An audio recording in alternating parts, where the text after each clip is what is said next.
Le chiffre est tombé il y a un peu plus d'une demi-heure. La croissance en nette hausse en 2017, plus 1,9%. Les chiffres de l'INSEE viennent d'être publiés.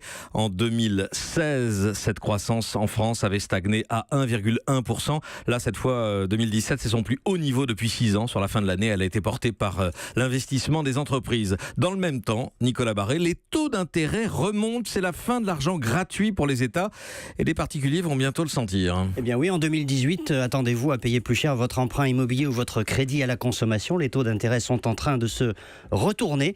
Ça a commencé en fin d'année dernière aux États-Unis. Le mouvement touche maintenant l'Europe, symbole de ce grand retournement. Eh bien hier, pour la première fois depuis 3 ans, l'État allemand a cessé d'emprunter à taux négatif.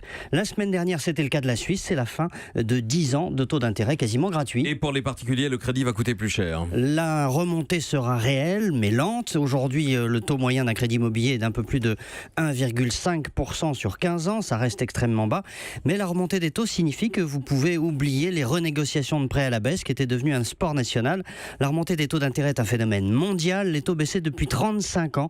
On est entré dans un nouveau cycle. Et pour les États surendettés comme la France, qui doit emprunter 200 milliards d'euros cette année, un record d'Europe, ça n'est certainement pas une bonne nouvelle, même si la Banque Centrale Européenne fera tout pour que la hausse des taux d'intérêt soit très progressive. Nicolas Barré, directeur de la rédaction des Échos, merci.